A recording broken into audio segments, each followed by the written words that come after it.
주님의 귀한 공동체에서 이렇게 말씀을 나누는 것이 저에게 큰 기쁨이고 또 특권이라고 생각합니다. 오늘 그리스 단기 선교팀 파송 예배 제가 준비한 제목은 단기 선교 제자도입니다.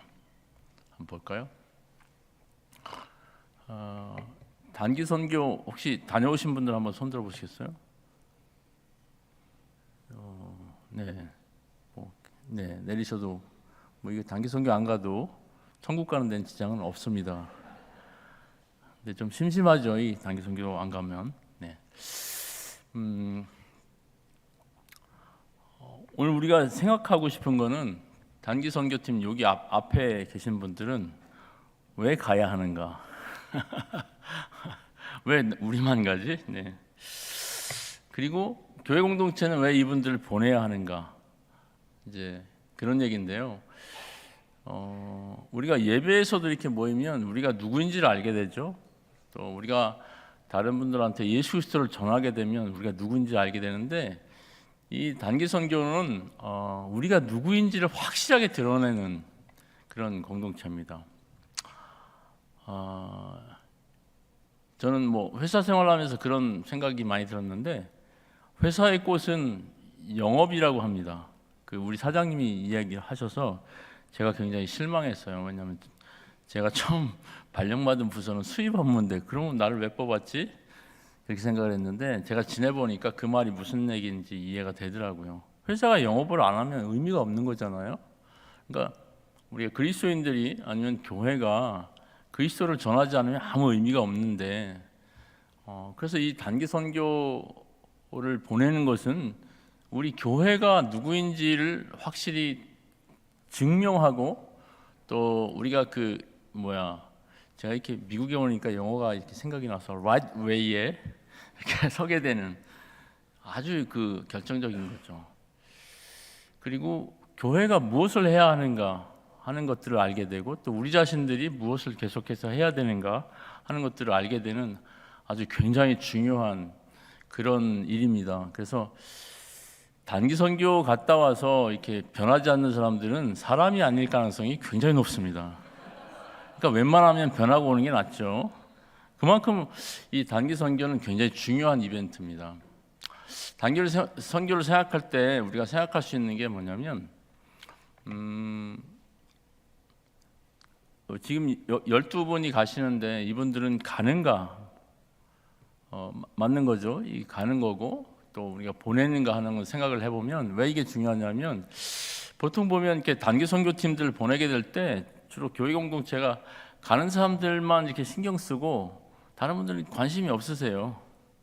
근데 이거는 기본적으로 교회의 일입니다. 우리가 해야 되는 것들을 대신해서 가는 분들이에요. 너무 불쌍하지 않습니까? 좀 이렇게 밥도 좀 사주시고, 좀 이렇게 옷도 보면 굉장히 이렇게 가난한 사람들처럼 입은 것 같아요. 단기 선교팀은, 여러분, 선교사들은 어떤 사람이냐면 공적인 책무를 갖는 사람이거든요. 교회를 대신해서 공적인 책무를 갖는 사람들인데, 단기 선교사들도 똑같아요. 이 교회가 해야 되는 일들을 대신해서 하는 거죠. 그래서 자신이 이렇게 가겠다고 손들었지만 사실은 일단 나누겠죠. 주님께서 보내시는 거고 교회에서 보내시는 거예요. 그러니까 여러분들이 가서 잘 하셔야 돼요. 이렇게 개인 행동하지 마시고, 말 안 듣지 마시고. 네. 비슷한 얘기인데, 이게 단기 선교팀만의 일인가 아니면 교회 공동체의 일인가? 당연히 교회 공동체의 일이죠. 우리가 교회 공동체의 일이라고 한다면 우리가 더 팀들이 하는 거에 관심을 갖게 되는데, 우리가 이제 출발하기가 한 일주일 정도 남았잖아요. 일주일 남았으니까 이것이 우리의 일이라고 한다면 여러분들 유튜브에서 이 그리스에 대해서 좀 공부를 하시면 좋을 것 같아요. 네. 제가 몽골에 있을 때 저희 아버지가 크리스찬도 아니었는데 이렇게 몽골에 제가 있다가 좀 와보니까 저희 가족들이 굉장히 몽골에 대해서 많이 아시고 많이 보셨더라고요. 근데 아버지가 좀 이상한 채널은 아닌데, 어떤 채널에서 몽골의 겨울의 시골을 보여준 거예요. 그걸 보고 아버지가 잠을 못 주무셨다고 그러는데, 저는 시골에서 안 살았거든요. 저도 이렇게 아파트에 살고 보일러 들어오는 데 살았는데 우리가 한 가족이기 때문에, 한 공동체이기 때문에 이 단기 선교팀이 가는 거에 대해서 굉장히 관심을 갖고 와야 돼요. 그래서 우리가 함께 가는 것처럼 그렇게 생각을 하면 좋겠습니다. 또 단기 선교팀의 그 사역이 단회적인가 아니면 연속성이 있는 건가 하는 그런 건데요. 1년에 뭐 한 번 정도 가지만 이건 계속해서 이제 연속성이 중요해요.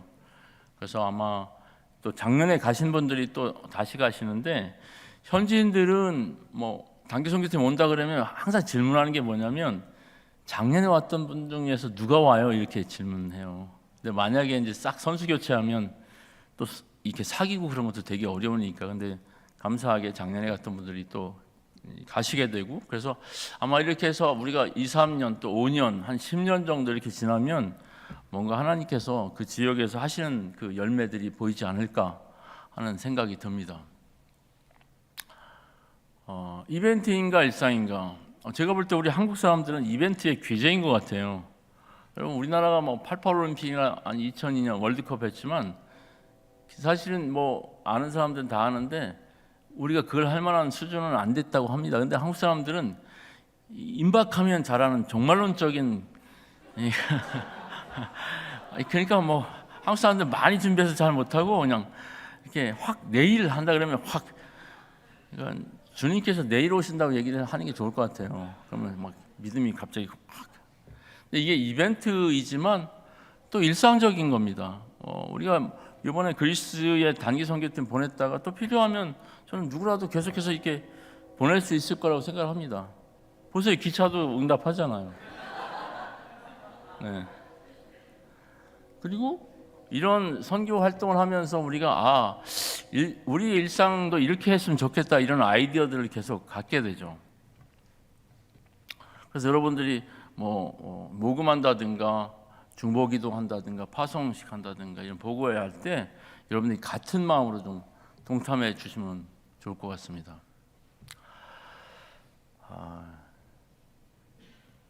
제가 슬라이드 중에 어떤 거 한글은 미리 준비했던 거고 영어는 아틀란타에 와서 준비한 겁니다. 아틀란타 오니까 갑자기 영어가 생각나고, 또 혹시 여러분들 중에서 한글이 익숙하지 않은 분들이 계실 것 같아서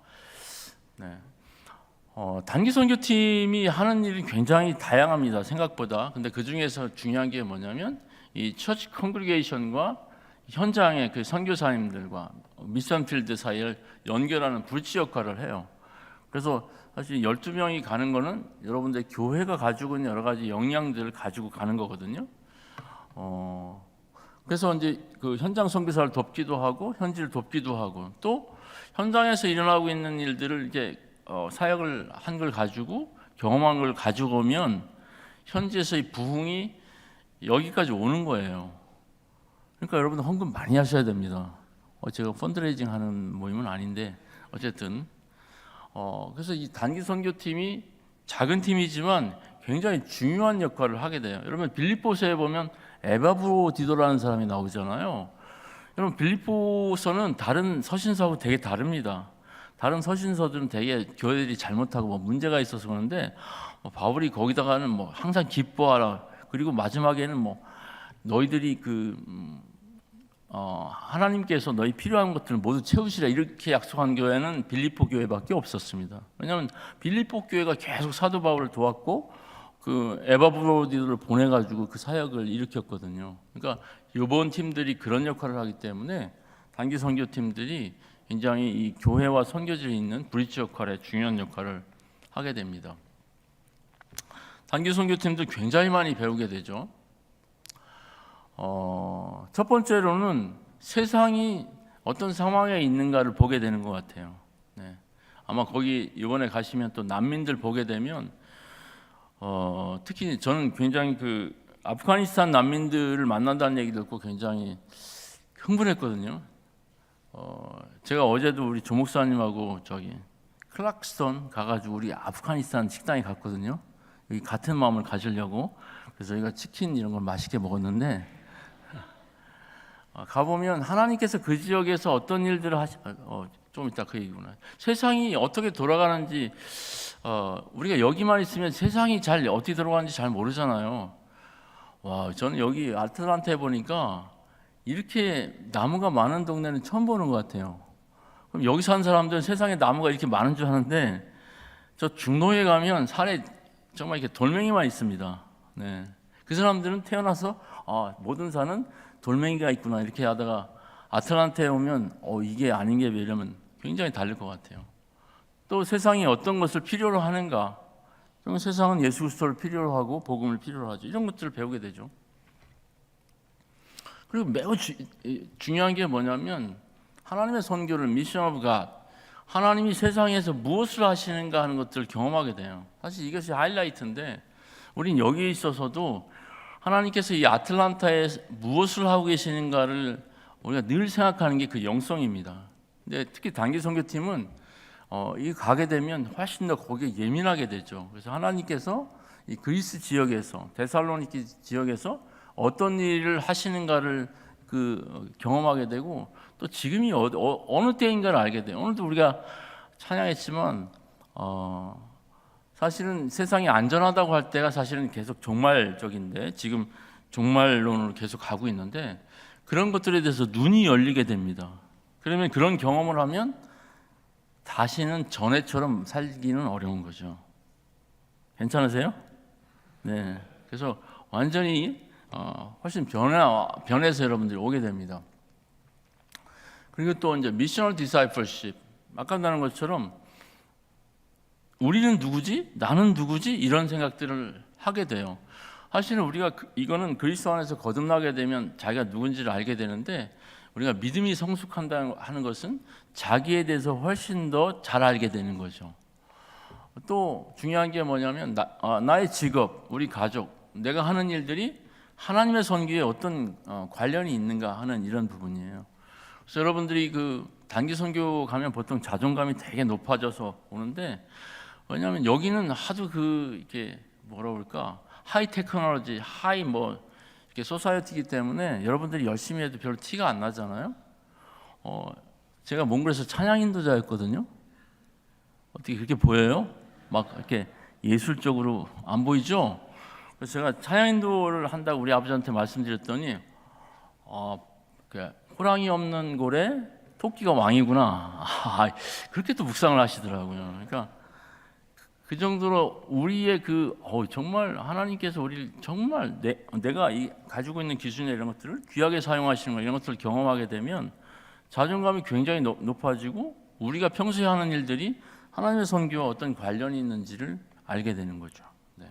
학생들은 자기 전공 이런 묵상을 하게 되고 또 교회에 대해서 생각하는데 아마 여러분들이 그런 이제 새로운 경험들을 하게 되면 내가 속해 있는 교회가 굉장히 중요한 교회구나. 교회가 얼마나 중요한지를 또 알게 되고 우리 교회가 앞으로 이런 일들을 하면 좋겠다 이런 아이디어들도 생각하게 되고 그래서 더 교회 성숙에 여러분들이 기여하게 될 겁니다.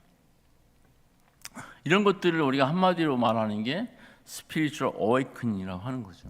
영적으로 하나님께서 전 세계에서 하시는 것들을 보게 되니까 이미 우리가 좀 깨어 있지만 확실히 더 새로운 차원의 또 어웨이크닝을 경험하게 됩니다.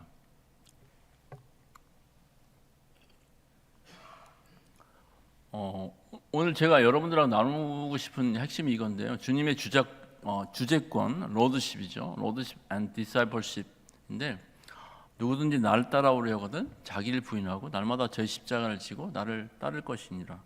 우리가 선교에 있어서 이 제자도가 어떤 연관성이 있고 중요한지를 좀 살펴보려고 합니다. 예수님께서 교회를 설립하시겠다고 이야기를 하신 게 이 가이사랴 빌립보인데요. 가이사랴 빌립보가 여기 있잖아요. 여기는 이 갈릴리 바다가 여기 있고 조그만 애가 있고 여기인데요. 이스라엘에서 헐몬산에서 물이 주로 내려오잖아요. 그래서 이스라엘의 최북단에 속해 있는데 이 지역에는 뭐가 있냐면 하나는 이쪽이 판신전이라고 그리스의 신전이랍니다. 이번에 가는 그리스네. 알렉산더 대왕이 여기를 침략했잖아요. 그러면서 자기들 신전을 만들었는데 또 여기다가 요거는 황제의 신전이죠.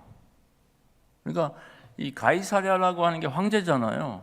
그러니까 로마 제국의 동네에서 마을에서 이 황제라고 하는 걸 붙이려면 황제의 그 신전을 꼭 만들어야 된다고 합니다. 그러니까 빌립보는 뭐 필리파이 2세인가 거기에 분봉왕이죠. 그래서 예수님께서 교회를 설립하시겠다고 선언하신 이 지역은 이스라엘에서 우상 숭배가 가장 심했던 지역이에요.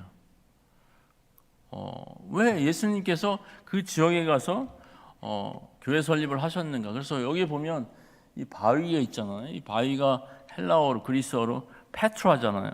베드로 똑같은 말이죠. 그래서 이 예수님께서 이 바위들을 보면서 지금 제자들이 이 신전을 보면서 얼마나 이렇게 좀 위축됐겠어요. 그렇지만 이 바위 위에 교회를 세울 것인데 교회가 음부의 권세를 이길 것이다, 이런 얘기를 아주 입체적으로 예수님께서 하시기 위해서 특별히 저기에 가셨다고 생각을 합니다.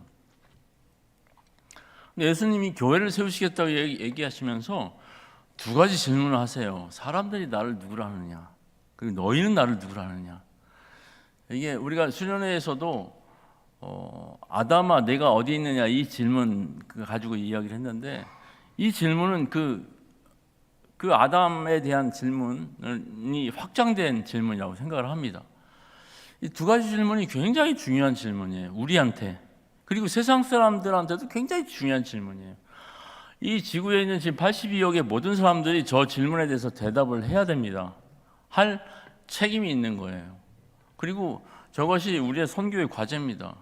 사람들이 예수님을 하나님의 아들이라고 고백해야 되는 거죠. 이 베드로가 그렇게 고백했던 것처럼. 그래서 이 선교의 과제는 뭐냐면 예수 그리스도를 알지 못하는 사람들에게 예수 그리스도를 증거하고 그들이 예수 그리스도를 주님으로 고백하게 하는 과정들이 이게 선교인 거예요.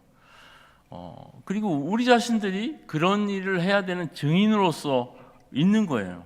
그래서 우리의 가장 큰 정체성, 우리가 사실은 지금 여기에서 하고 있는 모든 일이 사실은 예수 그리스도를 증거하는 거하고 상관이 있어요. 그래서 아쉽게도 안타깝게도 사실은 저것이 그 증인이라고 하는 것이 우리 브랜드인데 그거를 뺏어간 애들이 있잖아요. 우리가 하도 안 하니까.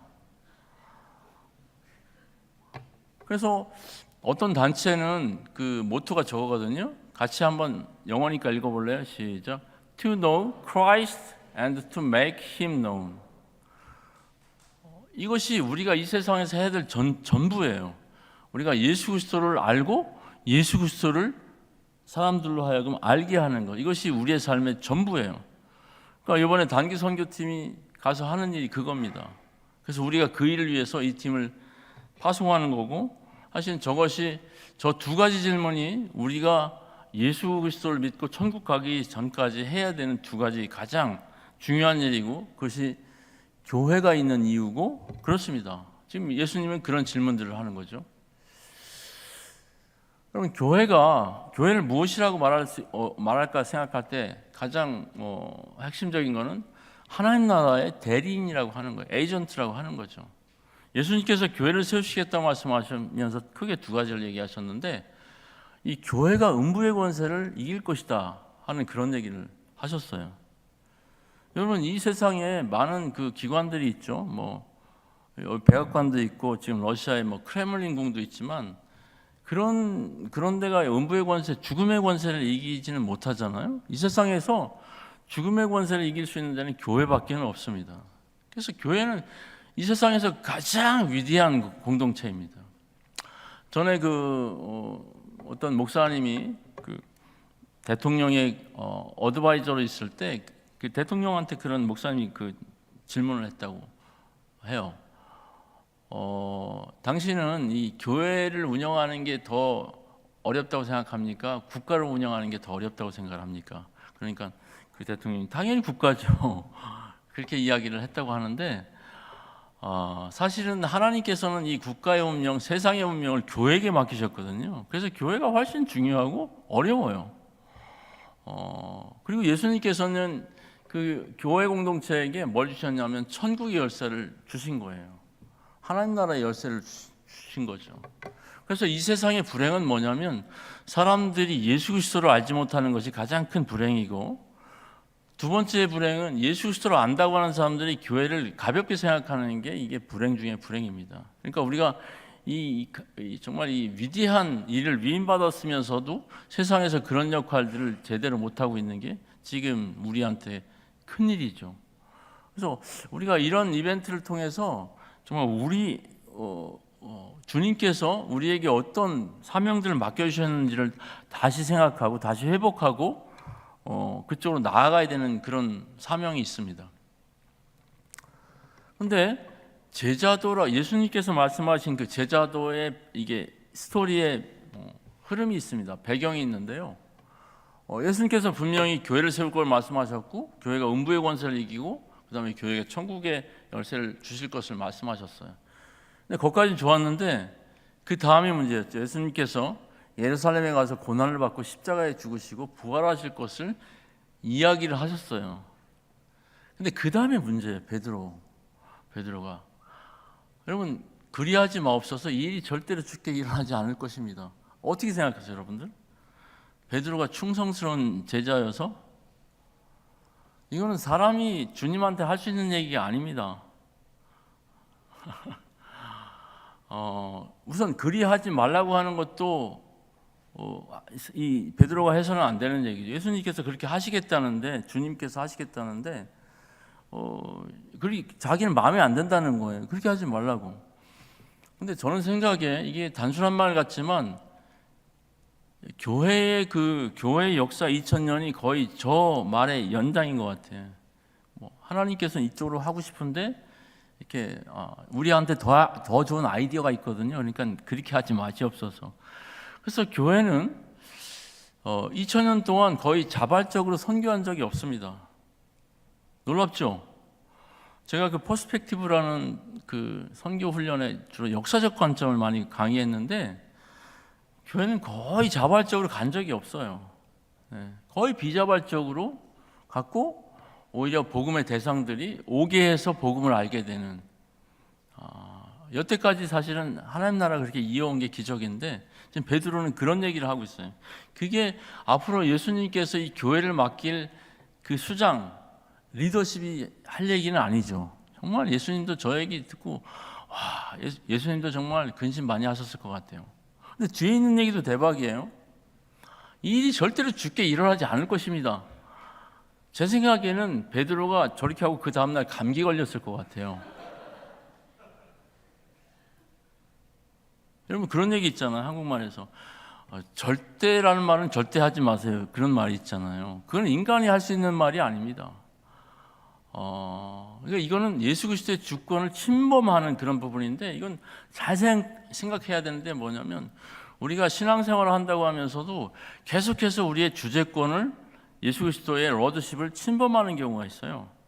제가 이제 큰 딸을 양육하면서 사춘기 때 이렇게 제가 이제 수평적인 관계를 형성하려고 노력하면 애가 이렇게 처음에 수평에 있다가 점점 올라가 제 위로 올라가는 때가 있어요. 그러면 유진아, 그 파더십을 위협하면 아빠가 어렵지. 좀 내려가 줄래? 그런 거 비슷한 거예요. 근데 이것이 왜 중요하냐면 그 다음에 있는 것처럼 사탄이 하는 일을 베드로가 대신 하고 있는 거예요. 여러분, 예수님이 공생애를 시작하시면서 광야에서 시험을 받잖아요. 3가지 시험을 하는데 핵심은 뭐냐면 그 사탄이 예수님께서 십자가에 죽지 못하도록 하는 거예요. 그거 하지 말고 지금 이렇게 여기서 중단하라고 그렇게 이야기하는 건데 지금 똑같은 거예요. 지금도 베드로가 십자가 그거 지지 마세요 이렇게 이야기하니까 사탄아 내 뒤로 물러가. 이런 예수님께서 굉장히 크게 이야기를 하셨을 것 같아요. 그러면서 하는 얘기가 내가 하나님의 일을 생각하지 않고 사람의 일을 생각하는도다. 그러면서 제자도를 이야기하는 거거든요. 오늘날 교회의 문제가 뭐냐면 위기가 뭐냐면 교회는 이 세상에서 하나님이라고 하는 그 슈퍼내추럴한 존재가 임재하는 그런 이 공동체예요. 근데 또 교회가 신비한 게 뭐냐면 교회는 이 슈퍼내추럴과 그냥 내추럴 우리 같은 내추럴 정말 문제 많은 인간들이 같이 모여 있는 이런 지역이에요. 여러분 이거를 뭐라고 그러냐면 여러분 바다하고 강하고 만나는 지역을 기수지역이라고 하죠. 그 지역에 고기가 굉장히 많습니다. 그래서 저처럼 낚시를 좋아하는 사람들은 그 기수 지역에 가는데 교회 공동체가 바로 그거예요. 인간의 불완전함과 하나님의 완전함이 이렇게 모여 있는데 계속해서 그렇지만 거기에서 하나님의 일, 슈퍼내추럴한 일들이 일어나고 있는데 지금 베드로의 제안은 뭐냐면 그 슈퍼내추럴한 일을 내려서 그냥 내추럴한 수준으로 내리려고 하는 거예요. 그러니까 교회를 통해서 아무 일도 일어나지 않는 거죠. 여러분, 교회는 이 세상 사람들이 이루지 못하는 엄청난 일들을 이룰 수 있는, 그러니까 하나님 나라의 열쇠를 받은 그런 기관이에요. 그걸 예수님께서 만드시려고 하는데, 그렇게 하려면 뭐냐면 너희가 계속해서 이 처치 멤버로 있으려면 나를 따라오려거든 자기를 부인하고 제 십자가를 지고 나를 따라와라. 이게 굉장히 중요한 일이죠. 여러분, 최근까지 이 기독교의 아주 석학이라고 했던 존 스타트 목사님 마지막 쓰신 책이 제자도라는 책이잖아요. 굉장히 얇은 책입니다. 그분이 굉장히 책을 많이 썼잖아요. 근데 마지막으로 제자도라는 책을 쓰고 돌아가셨어요. 그럼 제자도는 우리가 예수님을 믿고 예수님을 따르는 데 있어서 하나의 옵션이 아닙니다. 그게 없으면 예수님의 제자가 될 수 없고 사실은 아무 의미가 없어요. 그냥 일반인들하고 마찬가지죠. 그래서 이 제자도는 엄청 중요해요. 근데 한 가지 생각이 뭐냐면 자기 십자가를 진다는 게 무슨 뜻이냐 하는 것들은 생각해 보면 좋겠는데요. 아마 여러분들이 이 성경을 읽으실 때마다 만약에 사춘기 자녀를 둔 부모들은 제가 내 십자가야. 그리고 남편과 아내에서 좀 사이가 좀 자기를 힘들게 하면 내 남편이 십자가예요. 내 부인이 십자가예요. 그런데 그거는 자기 이어 비즈니스죠. 그거는 자기 십자가를 이야기하는 게 아니에요. 그렇게 하면 정말 주님께서 슬퍼하십니다. 절대로 성경을 왜곡하지 마세요. 여러분 보세요. 주님에게 있어서 십자가는 어떤 의미였었어요? 우리는 다 알고 있는데 말을 하지 않는 기적이 있죠. 주님에게 있어서 십자가는 자기의 미션이었어요. 주님은 십자가에서 죽기 위해서 세상에 태어나신 분이시고 십자가에 죽으시면서 다 이루었다 이렇게 말씀하신 분이에요. 저는 주님께서 저런 뉘앙스로 얘기하셨을 때 제자들이 저 때는 이해를 못했을 거라고 생각합니다. 근데 나중에 예수님이 십자가에 죽으시고 부활하시고 승천하시고 난 후에는 저게 미션을 말한 거구나. 우리에게 있어서 각자의 미션을 말씀하시는 걸 우리가 깨달았다고 생각해요. 그래서 12제자가 다 사실은 다른 지역에 이렇게 방방곡곡에 흩어져서 사역하다 죽었죠. 우리가 맨날 비난하는 의심 많다고 하는 도마도 인도에 가서 복음 전하다가 순교했잖아요. 그러니까 우리가 예수 그리스도를 쫓으려면 우리에게 있어서 하나님 나라를 향한 미션이 있어야 됩니다. 우리가 이 자녀들 양육하는 것은 중요한 일이지만 미션은 아닙니다. 그건 세상 사람들이 다 하는 일이에요. 혹시 여러분들 중에서 내가 자녀 양육을 위해서 미국에 왔다. 그것도 뭐 나쁜 일은 아니지만 그것이 너무 확대되면 그것도 심각해질 수 있습니다. 우리에게서 미션은 뭐냐면 하나님 나라에 관한 것이 우리의 미션이에요. 그래서 이번에 단기 선교 가는 이 팀들은 그걸 위해서 3개월 또 이렇게 하시고 많은 비용과 시간을 들여서 하는데, 왜냐하면 그 우리의 미션이 너무 중요하기 때문이죠. 우리가 단기 선교를 많이 가는데 이제는 그 선교 현장에 있는 성도들도 옛날에 우리가 간단한 이벤트 하면 끝났지만 이제 이런 질문들을 하기 시작하는 것 같아요. 당신도 크리스찬이고 나도 크리스찬인데 어떻게 사세요? 가정생활 어떻게 하세요? 직장생활 어떻게 하세요? 뭐 이런 것들을 질문하기 시작합니다. 그럴 때 우리가 어떻게 대답할 수 있겠느냐 하는 것이죠. 그래서 우리가 예수 그리스도를 계속 따르려면 분명히 미션이 있어야 된다고 하는 겁니다. 그 예수 그리스도의 미션에 참여해야 된다고 하는 것이에요. 근데 미션은 무엇을 의미하는가 생각을 해보면 미션은 하나님께서 세상에서 목적을 두고 행하시는 일입니다. 근데 우리가 그런 하나님의 선교에 관심이 없는 이유는 뭐냐면 자기 일에 너무 관심이 많아서 그렇습니다. 내가 너무 소중해요. 제가 수련회 때도 얘기했지만 내 피부가 너무 소중해요. 근데 예수님의 피부는 별로 소중하지 않는 거야.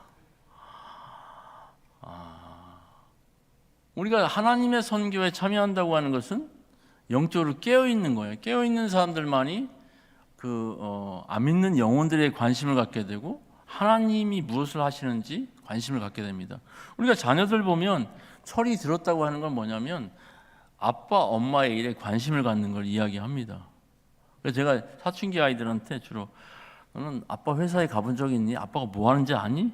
그러면 대충 얘기하고 그러는데 그게 이제 아주 영적으로 각성이 안 돼서 그러는 거죠. 그런 애들 단기 선교 보내세요. 네. 우리의 영적인 각성은 뭐냐면 자기중심적인 삶에 벗어나서 하나님의 삶에 참여하는 거예요. 여러분 그 돌아온 탕자의 비유에 보면 그것이 구원이라고 하는 부분에 있지만 나중에 돌아와서 그 아버지 일에 참여하게 되는 거죠. 근데 큰아들은 아버지 일에 참여하면서도 아버지 일에 참여하는지를 모르는 이런 부분입니다. 그래서 우리가 하나님의 선교에 참여하기 위해서는 자기 십자가를 지기 위해서는 먼저 조건이 있는데 자기를 부인해야 돼요. 우리가 하나님 나라와 의를 구하지 못하는 이유는 자기 자신이 너무 소중하기 때문에 그렇습니다. 근데 우리가 예수 그리스도 안에서 거듭난다고 하는 것은 더 이상 자기를 위해서 사는 삶이 아니에요. 우리가 자유롭지 못하는 이유는 뭐냐면 너무 자기한테 관심이 많아. 근데 자기는 누구냐면 자기에게 힘의 근원이 되는 사람들이 자기예요. 그래서 남녀들이 이렇게 연애할 때도 보면 자기라고 하는 이유가 너무 좋으니까 그러는가? 어쨌든 자기는 죄송합니다. 이건 아재 개그였습니다. 잊어버리세요. 자기가 예수님 말씀하신 건 뭐냐면 자기 부인, 남편, 어머니, 아버지, 처자식, 심지어는 자기까지 미워하지 않으면 내 제자가 될 수 없다 하는 이런 부분이에요. 우리에게 있어서는 굉장히 소중하게 여기는 정말 우리의 인간의 힘으로는 이렇게 부인하기 어려운 그런 관계인데요. 그걸 정리를 해야 됩니다. 그 육체적인 관계에서 정리해서 영적인 관계를 거듭나야 돼요. 그렇지 않으면 사실은 우리가 그런 가족들을 위해서 산다고 하지만 다 자기 소유로 해서 자기 마음대로 하게 됩니다. 그래서 가족이 불행해지는 거죠. 여러분 이 단기 선교가 왜 중요하냐면 사실은 이 단기 선교팀이 보냄을 받는 거기 때문에 자기의 선택과 자기 의지로 간다기보다는 주님의 보내심에 순종해서 가기 때문에 이런 선교 여행이 자기를 부인하는 데는 굉장히 중요한 그런 계기가 되는 거죠. 우리가 자기 십자가를 어떻게 질 수 있는가? 근데 여기서 살펴보려고 하는 게 뭐냐면 주님께서도 제자들과 이 단기 선교 여행을 많이 다니셨거든요. 새로운 게 없습니다. 주님께서도 이 단기 선교팀을 파송하셨어요. 마태복음에 보면 12제자를 파송하셨고 누가복음에 보면 40명의 제자들을 파송하셨는데 단기 선교는 하나님 나라에 관한 것입니다. 하나님의 나라에 관한 것을 선포하라. 그리고 권능을 주어서 병든 자들을 일으키고 귀신을 내어쫓고 이런 역할들을 하게 되는 거죠. 실제로 단기 선교팀이 그런 역할들이 많이 있습니다. 그래서 여러분들이 그 단기 선교팀의 그 중요한 역할들을 생각하시면 팀들을 위해서 계속 기도해 주시면 좋을 것 같습니다. 그리고 이 예수님께서 왜 단기 선교팀을 계속 이 제자들하고 타문화 단기 선교를 많이 다니셨는데 핵심은 뭐냐면 예수님이 계속 제자들한테 하나님 나라를 가르치셨어요. 그죠? 처음부터 끝까지. 근데 제자들은 항상 유대주의에 갇혀 있었습니다. 엠마오로 가던 두 제자들의 문제가 뭐예요? 우리는 이 사람이 이스라엘을 구원할 자라고 바랐노라. 이스라엘. 그리고 또 사도행 1장에 보면 예수님이 지금 승천 직전인데 비행기 타고 가셔야 되는데 이스라엘을 회복할 때가 이때니까 이런 소리나 하니까 야 정말 저는 예수님이 이렇게 떠나시기가 굉장히 힘드시지 않았나. 계속 그 이스라엘만 생각하는 거예요. 이 유대주의 때문에 하나님 나라가 보이지 않는 겁니다. 보세요. 예수님께서 수가성 여인도 이렇게 방문하셨는데 그 수가성 여인과의 대화를 보면 굉장히 우리가 생각할 게 많습니다.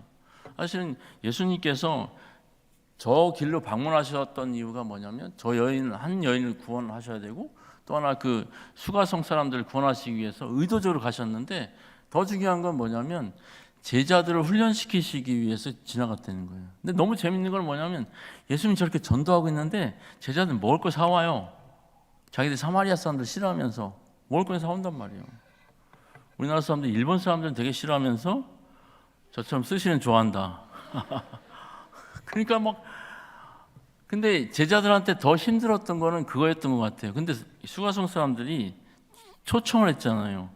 거기다가 하루가 아니라 이틀 동안 잠을 잤어야 돼요. 난 잠을 못 잤을 것 같아요. 모르겠어요. 영성 없는 제자들은 잤겠지만 굉장히 불편한 거거든요. 근데 일부러 예수님은 그것들을 훈련시킨 거예요. 거기서 얘네들이 되게 여기를 싫어하는 걸 알면서도 거기 가서 유대주의에서 좀 벗어나라고 훈련시켰습니다. 나중에 예수님이 승천 이후에 사도행전을 보면 제자들이 저기 가서 사역을 했잖아요. 미리 그걸 훈련시켰어요. 유대주의에서 벗어나서 하나님 나라의 그 관점을 갖도록. 이거는 더 재미있는 부분입니다. 예수님께서 이 두로 지방에 가셨죠. 거기서 이제 수로보니게 여인을 만나고 그 귀신 들린 자기 딸이 귀신 들려서 고쳐달라고 하니까 예수님께서 완전히 요즘 법으로 하면 수당할 수 있는 얘기를 하신 거예요. 뭐 저거는 정말 심한 거죠. 예수님이 2000년 전에 활동하시기에 다행이지 요즘 하셨으면 반드시 수당해서. 근데 왜 예수님은 저렇게 다른 사람들한테 한 번도 심하게 말씀하신 적이 없습니다. 걔라는 얘기를 하는. 근데 어떤 분들은 여인의 믿음을 시험하기 위해서 시험할 필요가 없죠. 예수님 다 아는데. 예수님은 이렇게 인격적인 모독을 주면서 그 시험하시는 분이 아닙니다. 조금 전에 보면 예수님께서 사마리아 여인을 구원하기 위해서 그 여인에게 모독을 많이 당하셨어요. 사실은 그런 분이신데 왜 그 얘기를 하셨을까? 여러분 생각해 보세요. 예수님께서 그 여인이 이렇게 요청했을 때, 개에 대한 얘기를 했을 때 가장 기뻐했던 사람이 누구일까요? 제자들이겠죠. 그죠? 역시 그동안 예수님께서 좀 정신이 왔다 갔다 하시더니만 오늘이야 좀 정신이 들어오시는가 보다. 역시 발은 우리 쪽으로 굽는가 보다 이렇게. 그런데 조금 있다가 이제 여자가 또 대답을 하니까 네 믿음이 크도다. 그러니까 제자들이 뒷골이 어떻게 됐겠어요? 또 당했네 이렇게 생각했겠죠. 그러니까 예수님이 그거 왜 그런 식으로 대화를 하시냐면 타겟은 누구냐면 그 제자들의 잘못된 생각, 악한 생각들을 드러내려고 하는 거죠. 예수님이 그런 식으로 레슨을 주시는 거예요.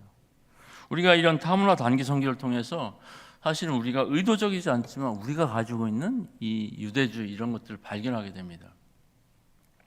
또 베드로가 아주 정말 중요한 건데 고넬료의 집에 들어가는 사건이 있죠. 우리는 이미 이제 시간이 많이 지나가서 결말도 알고 이렇게 하지만 저 당시에 베드로 입장에서는 되게 불편한 일이에요. 나중에 베드로가 고넬료의 집에 가면서도 사실은 너희가 알거니와 우리는 이렇게 안 간. 이번에 데살로니 가서 한번 그 얘기 해보세요. 그 사람들한테. 사실은 우리는 있잖아요. 그리스 사람하고 원래 대화를 안 하는데 어찌 하다 보니까 그냥 와서 하는 거니까 그냥 이해해 주세요. 이러는 거 똑같아요. 그리고 거기서 막 성령이 내려가지고 부흥이 일어났는데도 불구하고 나중에 이제 그 예루살렘 돌아가가지고 너 이방인의 집에 들어갔다며 이러니까 사실 그게 내가 자의적으로 간 게 아니라 주님께서 시키시고 그래서 그렇게 할 수 없이 내가 순종했다는 거 아니야? 이러면서 대박이에요, 그죠? 그러니까 인간들이 정말 저 유대인들은 그 유대주의에서 벗어나질 못해요. 이게 죽음에 이르는 병입니다. 근데 그것이 유대인들에게만 있었던 게 아니라 우리에게도 있어요. 보죠. 잠시 그림을 좀 감상하시겠어요?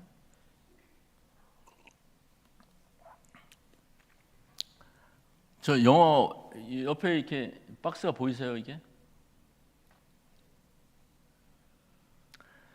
이 자매는 아틀란타 출신은 아니겠죠. 이 무슬림 자매를 보면서 어떻게 사람을 저렇게 눈만 내놓고 다 가려 이게 인권이 이렇게 여자를 이렇게 억압하냐 이렇게 생각을 하는 거예요. 이 생각이 이 자매는 아니 어떻게 사람을 여기 눈만 가리고 다 노출시키냐. 저거는 정말 심한 여성 모독이다 이렇게 생각을 하는 거죠. 이해가 되셨어요? 오케이. 이런 식으로 생각하는 게 이제 자기 자민족 중심주의예요. 이게 유대주의하고 비슷한 거예요.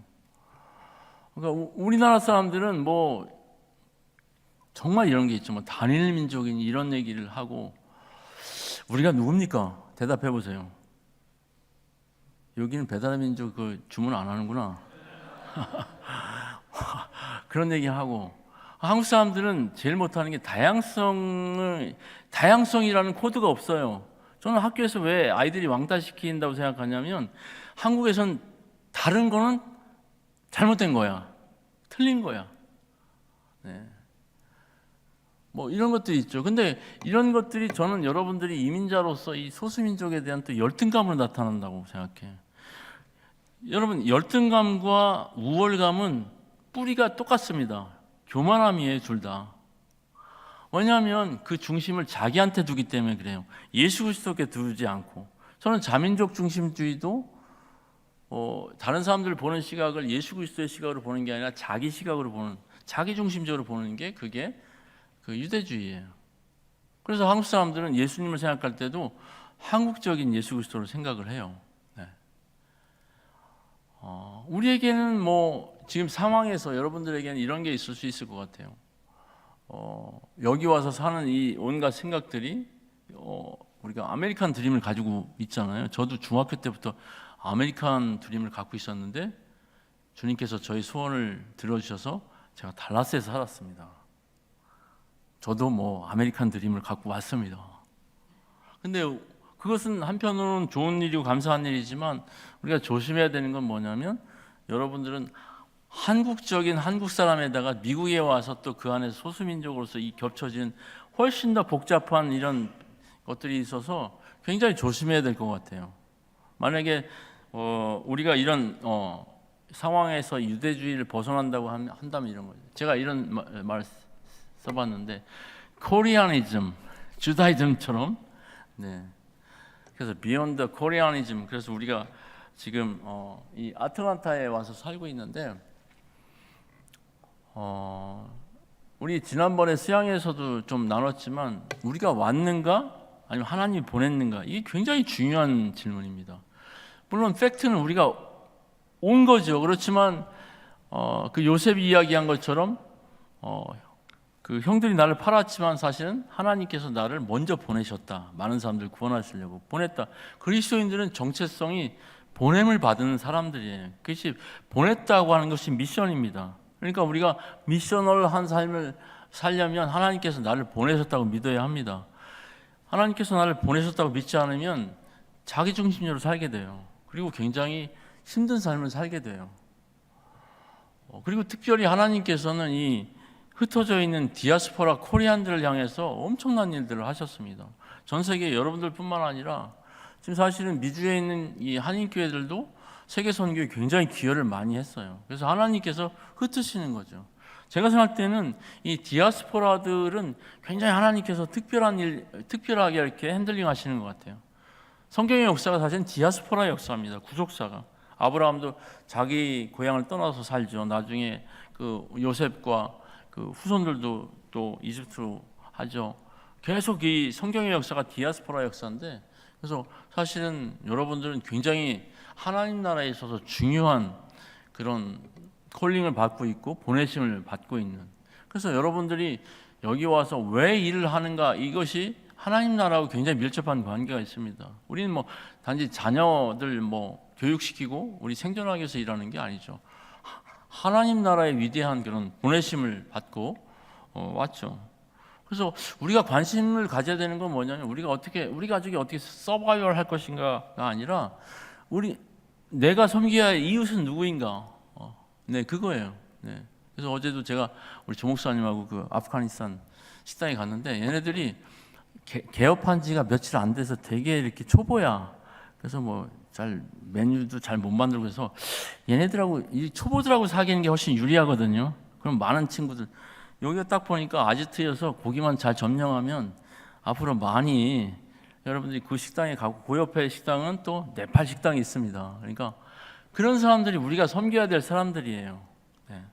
그래서 단기 선교를 통해서 우리가 이런 생각들을 한번 해볼 수 있는 좋은 기회라고 하는 겁니다. 단기 선교는 이 보내심 받은 삶으로서의 초대라고 이야기할 수 있죠. 저 말씀을 요한복음 20장 21절 말씀을 같이 한번 읽어볼까요? 시작.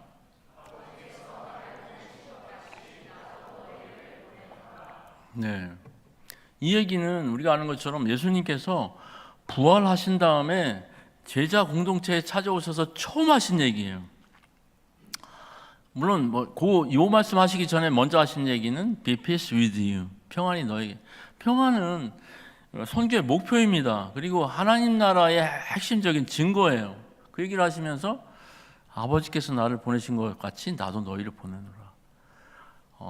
그래서 우리가 이야기할 때 위의 말을 아버지께서 나를 보내신 것 같이, 그래서 하나님의 선교라고 합니다. 물론 하나님의 선교는 다 포함시키는 거지만 하나님께서 세상을 사랑하셔서 세상을 구원하시기 위해서 예수 그리스도를 보내신 것 같이 나도 너희를 세상을 보낸다, 이렇게 말씀하셨어요. 그래서 그리스도인들의 정체성은 우리가 어두운 세상에서 1차로 부르심을 받고 그 다음에 다시 세상으로 보내심을 받는 거예요. 그러니까 우리는 다 보냄을 받은 그런 백성이죠. 우리가 쿼테이션은 우리가 이제 또 요번에 또 시작하게 될 하나님의 백성의 선교의 거책이 나오는데, 여기서 PPL이 좀 있습니다. 이게 요번에도 램스가 작년에 이어서 한다고 그러니까 저는 정말 여러분들이 꼭 공부를 같이 좀 하셨으면 좋겠습니다. 왜냐하면 사실 우리가 성경적인 지식을 조금 더 하는 거는 큰 의미가 없어요. 근데 이게 예를 들어 우리가 여러분들이 셀폰을 4G 쓰다가 4G 1, 4G 2 이렇게 안 쓰잖아요. 5G를 쓰지. 그래서 저는 램스를 여러분들이 그 그레이드를 하나 업그레이드 할 수 있는 한 개 정도 아닌 것 같아요. 한 서너 개 정도는 되는 것 같아요. 훨씬 더 높은 데서 올라가서 성경을 보고 세상을 볼 수 있는 그런 컨텐츠라고 생각하는데, 우리가 이번에 단기 선교를 가기도 하고 보내면서 우리가 경험하는 건 뭐냐면, 이미 예수님이 말씀하신 저 말씀을 우리는 순종하는 것 뿐입니다. 그러면서 훨씬 저 말씀이 무슨 말씀인지 우리 자신들이, 아니면 우리 교회 공동체가 보내심 받은 공동체다 하는 이런 부분들을 더 확인해야 돼요. 그래서 이 교회가 여기에 있어야 되는 이유는 뭐냐면, 이 아틀란타 세교회가 이 지역 사회에 어떻게 인게이지먼트 하는가가 매우 중요한, 그래서 우리가 이렇게 모여서 하는 것도 굉장히 중요하지만, 그래서 우리가 모인 그 열매로 이 지역 사회에 영향을 주는 게 매우 중요해요.